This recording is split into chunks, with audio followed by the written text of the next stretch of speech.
What's going on, everybody? Welcome back to the channel. Last week I posted my first ever episode of Warzone Stories, and you guys seemed to enjoy it, so we're back for episode 2. But real quick, before we get started, please hit that like button and remember to subscribe. It only takes a second and it really helps me out. Plus, you can always unsubscribe later if you change your mind.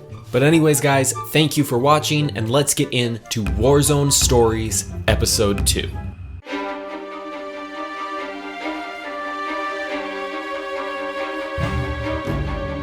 So this all started when I dropped into a game of Solo's Buyback because I wanted to test out my new MP7 loadout. Spoiler alert, the only time I actually used this gun during the entire game was during the pre-game lobby. But let's just say it shreds. I'll have a loadout video coming soon, so make sure you subscribe so you don't miss that. But anyways, the game started just like any other. I quickly left the helicopter to land at my favorite drop spot, this small little fire station at the far right of the map. And just like last time, I had company. Luckily, I picked the right roof and Christmas came early. This rare EM2 was exactly the gun I needed to deal with my unwanted guest. A few direct hits and a stupid decision by him, and I had my first kill. As I looted the rest of Fire Station, I found my favorite score streak of all time, the combat bow. Along with that, I picked up this legendary M60, which is great, but given I was already running an EM2, I was hoping for something short range. As I push to the other building, I hear a shot whiz past me. I know I'm under attack and someone's gonna be pushing me, so I immediately strike up a defensive position. As he breaches the door, I fire some warning shots with my M60. Thinking fast, I throw down my proximity mine and head in the room to the left. Hoping for something short range, I loot the box inside the room and strike gold. An epic AK and an epic OTS will do the trick. I quickly swap my weapons and head to the other room where I find a heartbeat sensor. I hear my enemy's footsteps, followed by the sound of him tripping my proximity mine. I know he's weak, so I push the attack and clean up the kill. I finish looting and then I push into zone. I rotate around to the salt mine, hoping to third party some fights. As I get onto the rooftops, I spot these two guys duking it out below me. One has come out victorious, but his day's about to end. I make a quick swap to my combat bow and make sure this guy's game ends with a bang. Just then, I pick up a second ping on my heartbeat sensor, so I rush across to the other roof to try to get a visual. As I reach the other side, I hear footsteps below me, and I pick up another ping on my heartbeat sensor. Sorry buddy, this roof's only big enough for one of us. An easy headshot with my AK and I push in to loot the kill. It's here though that I get greedy. I can't decide which loot I want to take, so I stay in the open for far too long and give this guy the easiest kill of his life. Luckily for me, it's buyback and I'm not done yet. I spawn back in quite a ways from where I died. Now, the smart idea would probably be to drop somewhere new and loot up. But I'm going back to where I died because I'm still salty, and what better place to drop than the salt mine. After the longest side glide of my life, I finally make it back to salt mine. I spot a box at the very top of this tower, so I decide to drop there to try to loot up a little bit before I go to get my old guns back. Unfortunately, when I open the box, I'm greeted with probably the worst loot I could have possibly gotten, a scoped Magnum. But it's still better than nothing, so I take it and roll out. As I hop down to the roof below, I spot another gunfight going on right next to me. I decide to pitch in and give a helping hand. Sure, it's not a kill, but I'll still take the assist. However, the guy I assisted doesn't take too kindly to the help, and he opens fire on me. But as he runs off, I have bigger fish to fry, because there's footsteps in the building directly below me. And just as I start to prepare my ambush, he picks up a most wanted contract and appears right below me on the map. I've got a Magnum and a pistol, so I don't want to push. But luckily, some nearby shots draw him out like a moth to a flame. I potato my aim, but I still hit him once, and he stupidly runs back inside the building. I take this opportunity to try to loot up, but I don't have time to grab much.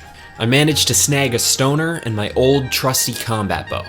I think about pushing him, but knowing that he's probably hard camping the doorway, I decide to bail out and go for the loadout instead. He chases after me, and I manage to hit him once with my bow before he opens fire. Scared, he retreats back inside, and I make a dash for the loadout. Unfortunately, this game has a cruel sense of humor, because my loadout drop landed on top of whatever this thing is, and the gas quickly comes to swallow it up. I have to outrun the gas, but I'm not giving up on this kill yet. I get up on top of the cliffs and flank around ahead of him. After all, the very best place to be in a fight is the high ground. I only have one arrow left, but I put it to good use. After a direct hit knocking off his armor, I immediately switch to my stoner and clean up the kill. I'm tempted to loot his body, but I don't have time. The gas is on top of me and I need to get to the safe zone. Knowing it would be a death sentence to just run across the open fields ahead of me, I quickly spot this tack rover that I can use to escape the gas. But as I sprint across the field, I notice an enemy doing the same in the far distance. With a magnum and a stoner, I can't engage from this range. My only hope is that he hasn't seen me yet. Luckily, he disappears around the corner, but just as I reach the car, he doubles back. I peek around the corner only to spot my worst nightmare, Sniper Glint. I know the second I jump in the car, he'll shoot me out of the driver's seat, so I only have one choice. I make a mad dash to cover, but just as I reach the wall, he pops my armor off. I get stuck for a second, but luckily he misses his second shot. I quickly climb on top of the nearest building. I've got no armor and I'm still not inside the zone. I swap to my stoner, and with my high ground advantage, I've got him dead to rights.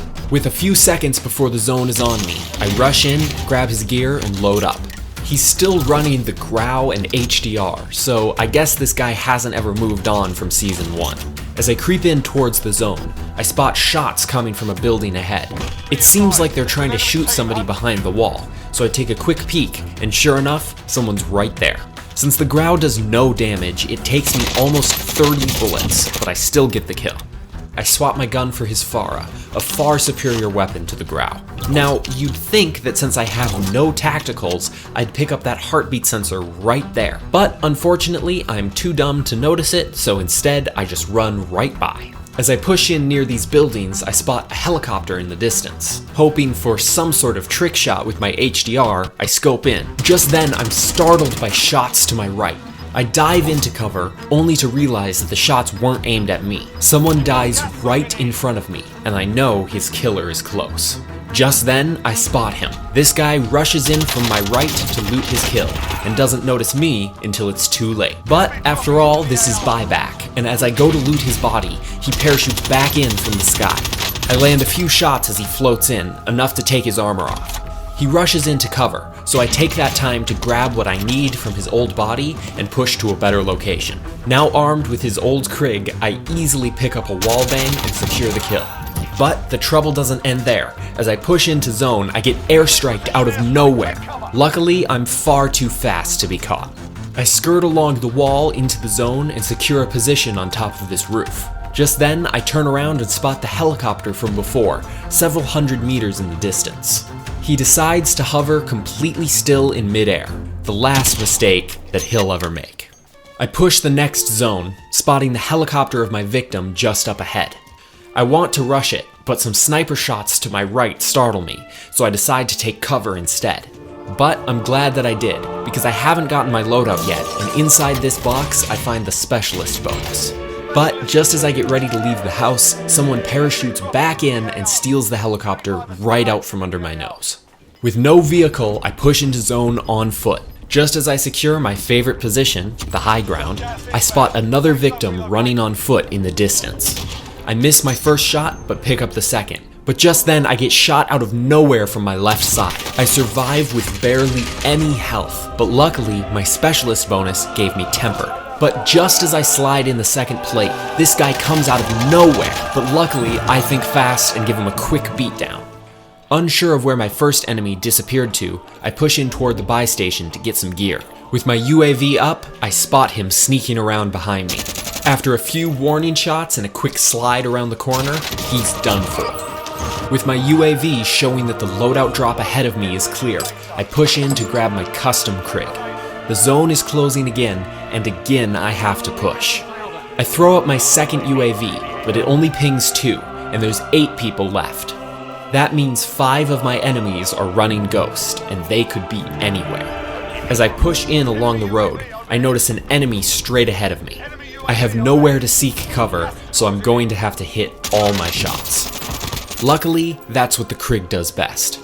But just after I down him, I get a high alert warning from directly behind me. So I push to this rock for cover and turn around for an easy kill.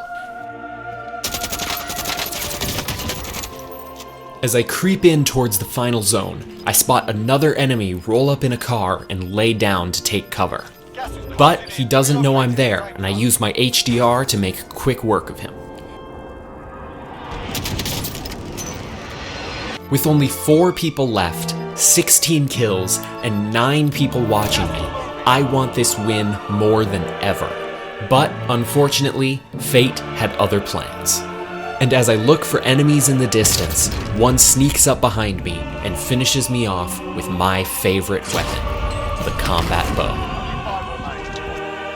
Well, anyways guys, that's gonna do it for this video. I hope that you enjoyed it. If you did, please hit that like button and leave a comment down below telling me what type of content you'd like to see in the future. Thank you all again so much for watching, and if you haven't yet, please hit that subscribe button. That's all for today, and I'll see you all in the next video.